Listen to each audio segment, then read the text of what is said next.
You know how it is. You're out there trying to make sense of it all, right? Trying to sift through all the noise and find those nuggets of pure gold, the kind of stuff that makes you go, aha, got it. Totally. Well, consider this your personal cheat sheet for all things Ripple and their XRP. We've got this really in-depth research report here, Oh, yeah? and we're going to break it down just for you. We're going to extract the core knowledge, the meat and potatoes about what makes Ripple tick, how it's doing in the market, and what the future might hold. Exactly. We're going deep on this one. It's not just about the price. What really stands out in this report is the problem Ripple is trying to solve.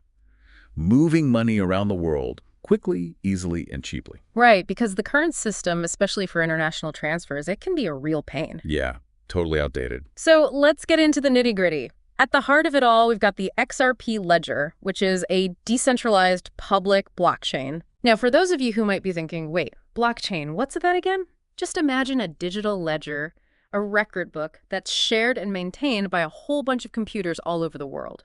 This makes it incredibly secure and transparent.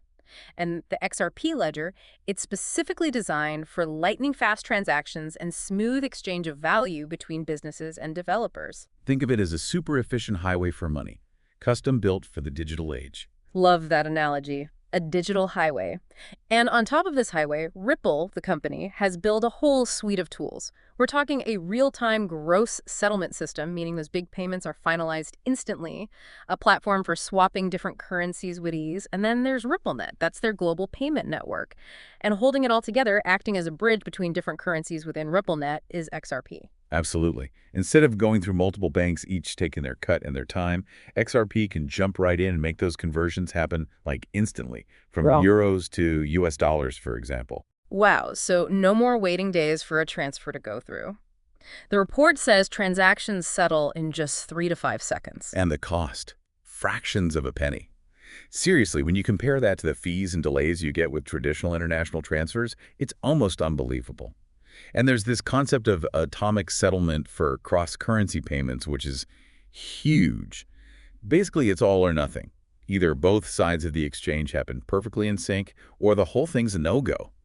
That really lowers the risk for everyone involved in international trade. Makes you wonder why we're even still messing around with the old system, doesn't it? Right. So this obviously didn't just spring up overnight. The report tells us the idea for the XRP Ledger goes back to 2011, brainchild of David Schwartz, Jed McCaleb, and Arthur Brito, and it actually went live in June 2012. Wow, that's a while back. It is. And get this, it was originally called Ripples. Kind of cute, right? Yeah, I like that. But the company itself, it's been through some changes too. Started as Newcoin, then morphed into OpenCoin, and finally landed on Ripple Labs, which everyone just calls Ripple now. It's like they streamlined it as they went. Exactly.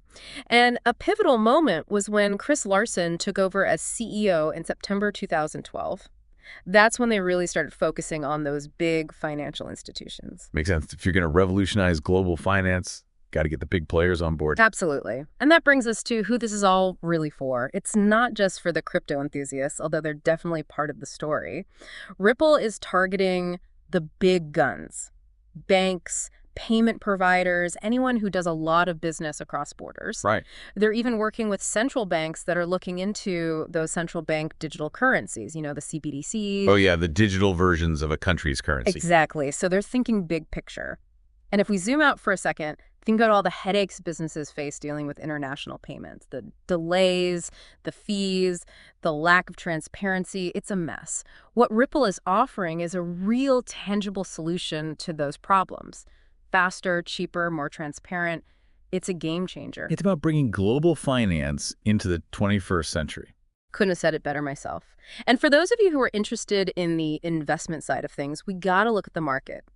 As of March 2025, XRP has got a market cap somewhere between $134 and $148 billion. That's huge. It is. Puts it right up there with the top digital assets. Those are the kinds of numbers that show you there's serious interest and value here. Definitely. And then there's the fully diluted valuation, which takes into account all 100 billion XRP that will ever exist. That bumps it up to between $230 and $255 billion. And the daily trading volume, it's often in the billions, which tells you it's a super active and liquid market. Lots of action happening there. But of course, like with anything that has the potential for big rewards, there are risks. And the report is pretty upfront about that. The elephant in the room, the one that everyone's talking about, is the SEC lawsuit. That throws a whole lot of uncertainty into the mix, and uncertainty can lead to some pretty wild price swings, which is something you definitely want to be aware of. Yeah, the SEC, they're a powerful force. And this lawsuit, it really highlights the challenges that cryptocurrencies are facing when it comes to regulation. It's this constantly shifting landscape, and legal battles like this that can have a big impact on how things play out. No kidding. And then there's the whole centralization debate. Yeah. You know, Ripple, they hold a big chunk of the XRP supply, and they play a pretty significant role in how the network develops. Right. And let's not forget the crypto world. It's a competitive jungle out there. New players are popping up all the time, trying to solve the same problems, often in different ways. So true, so true. It's not a walk in the park. But the report also points to some pretty exciting possibilities, some potential upsides that are definitely worth considering. If the SEC lawsuit gets resolved favorably, and that's a big if, it could be a huge boost for XRP. Oh, yeah. We could see the price jump, wider adoption, and those major exchanges that have been holding back because of the legal uncertainty, they might start listing XRP again. That would be a big deal. Huge. And it's not just about payments anymore. The report talks about how the XRP Ledger is expanding into other areas like decentralized finance or DeFi. Right, DeFi. Which is basically all about creating financial tools and services that live on the blockchain, cutting out those middlemen. And then there's the whole tokenization thing, where you can take real-world assets like real estate or even gold and represent them digitally on the blockchain. It's like creating digital twins of valuable stuff. Exactly. And don't forget those CBDCs we mentioned earlier. XRP could play a role there too. So it's not just a one-trick pony. As its use cases expand, its value proposition becomes even stronger. It's all about that diversification, finding more ways to make the technology useful for more people. Exactly. Okay, so we've talked about the big picture, the potential, the risks, all that good stuff. Yeah. Now let's get a bit more technical and look under the hood, shall we? Let's talk about the tech, the protocol, how this whole XRP thing actually works. Let's do it. So the report is very clear that the XRP Ledger is what's called a Layer 1 decentralized public blockchain. Okay. Now, I know, more jargon.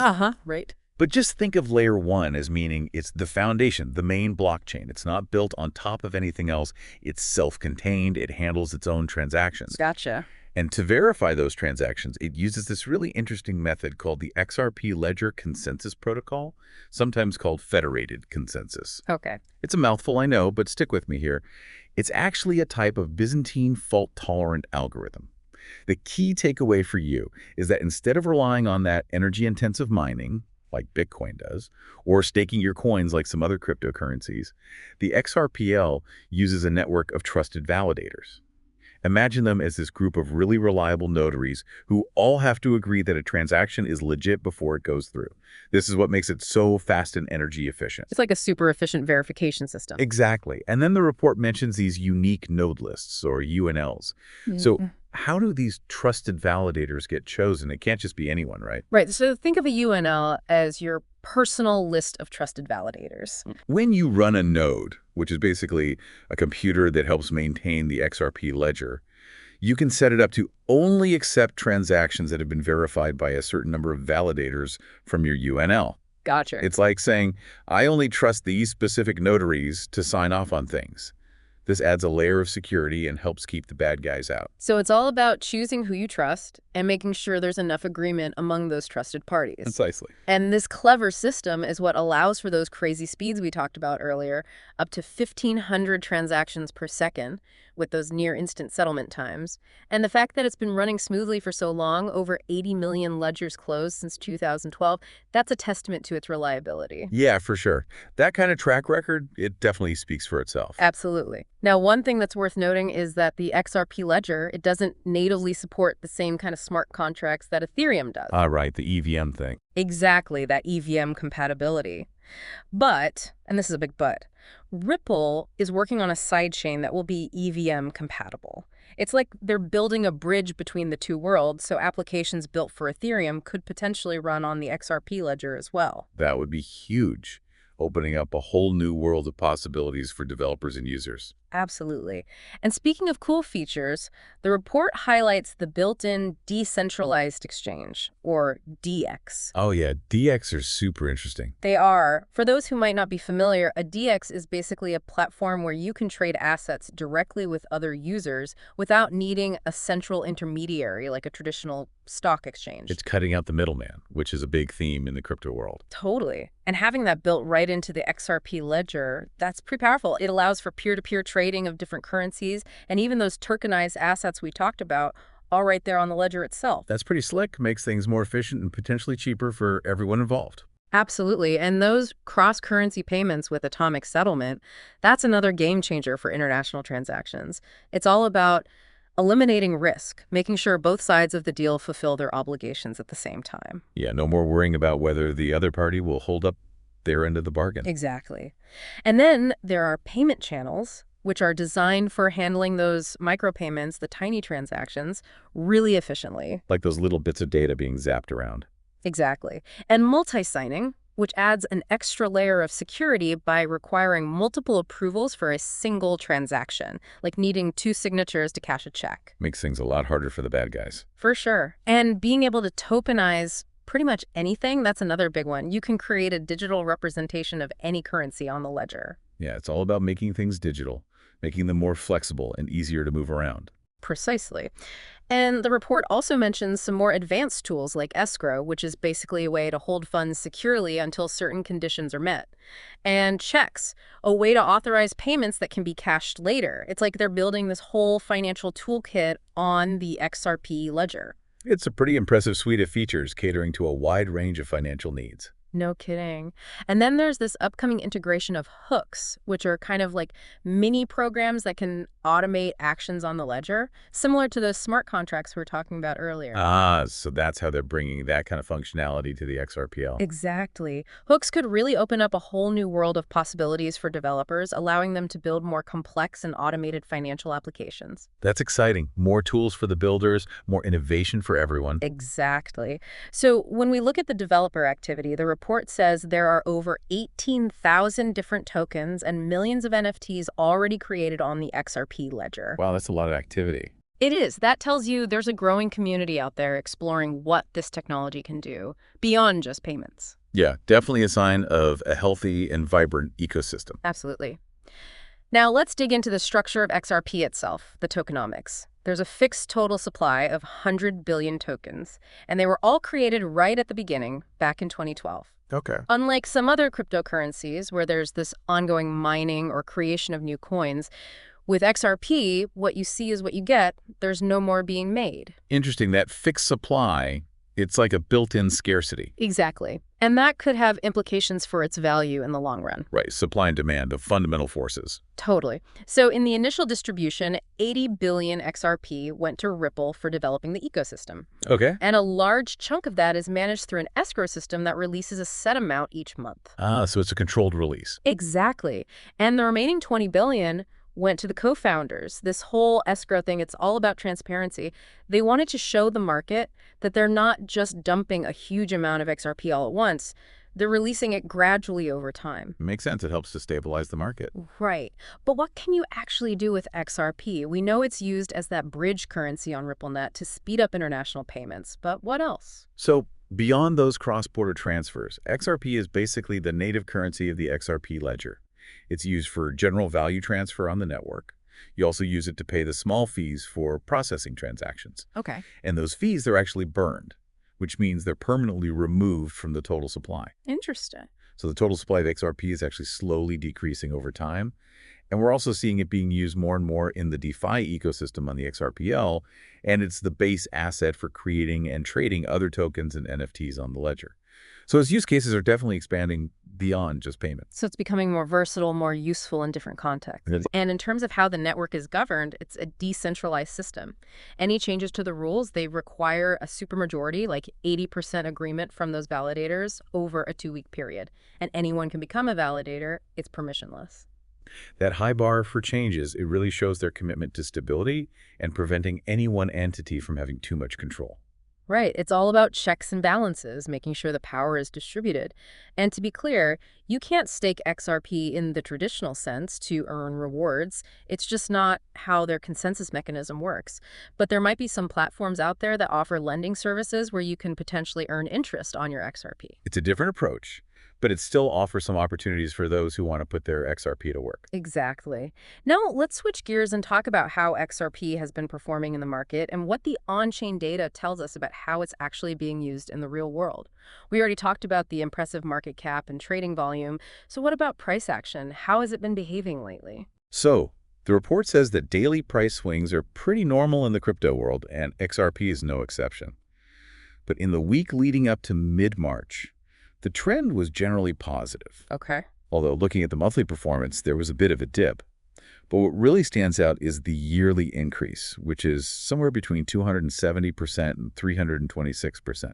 That's some serious growth over the past year. Wow, that's huge. Definitely caught some people's attention. No kidding. And we saw those peak prices back in 2018 during the big crypto boom, and then again more recently in January 2025. Yeah, those are some exciting times for XRP holders. They were.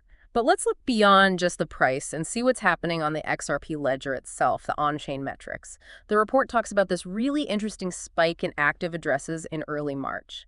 Now, for those of you who are wondering what that even means, active addresses, it's basically a measure of how many people are actually using the network. It's like seeing how many cars are on that digital highway. Love it. And this spike, it more than tripled the number of active addresses, going over 500,000 on March 2nd, and it stayed pretty high for several days. That tells you something's going on, right? Could be increased trading activity, maybe people are getting excited about new applications on the ledger, or maybe it's just a sign of overall positive sentiment in the market. Whatever the reason, it's definitely a good sign for XRP. Yeah, when you see that many people engaging with the network, it usually means good things are happening. Absolutely. And then there are the transaction counts, which were consistently high throughout mid-March. We're talking hundreds of thousands of transactions every single day. Wow, that's a lot of activity. It is. And the crazy thing is, the average transaction fee, it's still incredibly low, just a fraction of a cent. It's practically free to use. Yeah. Especially when you compare it to what banks charge for international transfers. No kidding. Makes you wonder why anyone would even bother with the old system, right? Oh, yeah. It's a no-brainer. Okay, so how decentralized is this network, really? That's always a big question, right? The report says there are over 120 active validators, and they're run by all sorts of different entities, universities, exchanges, businesses, individuals. And while Ripple does have their recommended list of validators, the UNL, it includes over 35 options, and they only run one of them themselves. So that's a pretty good sign that the power is distributed. Yeah, that diversity of validators is key for a truly decentralized network. Absolutely.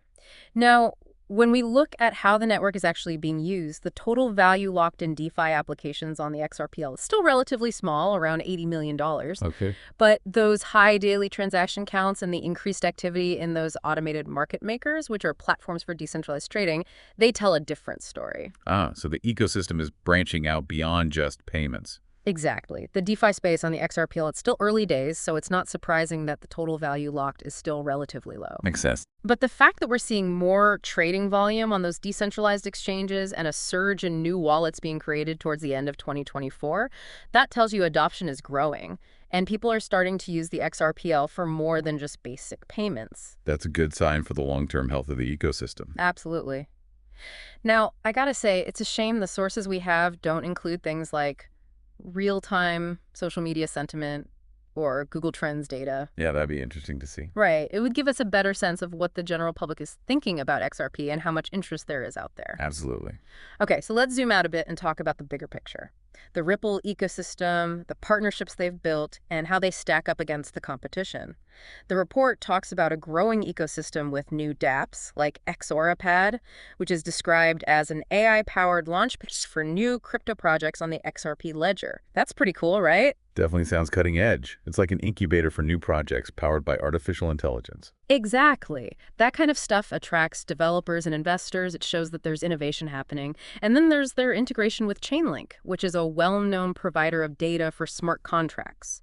They're using it to provide pricing info for Ripple's own USD-backed stablecoin, RLUSD. This is a big deal because it basically connects the XRP Ledger to the wider world of DeFi. It's all about that interoperability, making different blockchains talk to each other. Exactly. And RippleNet, that's their flagship solution for businesses. And they've got some serious partnerships going on there. We're talking Santander, American Express, even Bank of America is testing out their technology. Wow, those are some big names. They are. And while their partnership with MoneyGram is on hold for now, there are over 300 institutions already using RippleNet. That's not just some small-time operation, that's real-world adoption by major financial players. It's a pretty impressive list of partners. It shows that they're gaining traction. Big time. And it's not just financial companies either. They've got support from Amazon Web Services for their cloud infrastructure, and they're even working with UC Berkeley on blockchain research. It's like they're covering all the bases, tech, academia, the whole shebang. Exactly. And getting those regulatory approvals in key financial hubs like Dubai and Singapore, that's huge. It gives them a clear path to operate in those regions, and it shows that they're taking compliance seriously. Yeah, regulation is a big hurdle for a lot of crypto projects, so getting those approvals is a major win. Absolutely. So who are Ripple's main competitors? Well, the report says other cryptocurrencies that focus on cross-border payments, like Stellar, they're direct competitors. Except they're both trying to solve the same problem. Right. And then there's a whole broader crypto market with all its payment-focused coins and stable coins. They're all vying for a piece of the pie. And then there are the indirect competitors, the traditional players like Swift and online platforms like PayPal. So it's a crowded field, and they're going up against some pretty big players. They are. And trying to figure out exactly how much of the global payments market Ripple controls, that's tough. There's no easy answer. But the fact that their network of partners is growing and the transaction volume is increasing, that tells you they're making waves. They're definitely shaking things up. No doubt. The SWOT analysis in the report, it sums things up pretty nicely. Their strengths are their fast, low-cost technology and their growing network of partnerships. Okay. Their weaknesses are the ongoing regulatory uncertainty, that SEC lawsuit, and those concerns about centralization. Right. But the opportunities are huge. The whole financial world is moving towards blockchain adoption, and if regulations become clearer in the future, that could be a game changer. But of course, there are threats too. The competition is fierce, and if the SEC lawsuit doesn't go their way, that could have a big impact. It's a classic case of high risk, high reward. They've got a lot going for them, but they also have some serious challenges to overcome. Couldn't have said it better myself. And when it comes to valuing XRP, it's tricky. There's that regulatory uncertainty hanging over everything, and it's not like traditional assets where you can just apply the usual valuation models. Right, it's a whole new world. Totally. The report mentions these hypothetical price targets from analysts, and they're all over the map. Some say it could go way up, others say it could crash, and some are somewhere in between. It really highlights how speculative this all is. Yeah, a lot of it depends on factors that are outside anyone's control, like what happens with the SEC and how the overall market sentiment shifts. Exactly. And ultimately, the report gives XRP a hold recommendation right now. Interesting. Not a buy, not a sell, but a hold. And the reasoning is pretty solid. Their technology has been proven, it's efficient, it works, and we're seeing real adoption from those big financial institutions. That's a strong foundation. It is. And the ecosystem is growing. It's not just about payments anymore. But then there's that SEC lawsuit, the regulatory uncertainty, the centralization concerns, and let's not forget the competition. All right, those are some serious headwinds. They are. So hold basically means, hey, there's a lot of potential here, but there's also a lot of risk. Proceed with caution. It's a balanced approach, Wow. which makes sense given the current situation. So to wrap things up, Ripple and their XRP, they represent this really interesting intersection of technology, finance, and regulation. It's a microcosm of the whole crypto world. It is. And it has the potential to really change how money moves around the world, making it faster, cheaper, and more accessible. Definitely a game changer. But those regulatory hurdles, the legal battles, the centralization concerns, those are real issues that can't be ignored. So what's the future hold for XRP? Well, your guess is as good as mine. But one thing's for sure, it's going to be an interesting ride. If you want to dive deeper into all of this, we've got the full research report linked on our website. Go check it out, do your own research, and come to your own conclusions. And as always, stay tuned for our next deep dive where we'll continue to explore the fascinating world of emerging technologies and their impact on all of us. I can't wait to see what we uncover next. Me neither. It's going to be good. It is. Thanks for joining us today. Thanks, everyone. Until next time. See you later. Take care.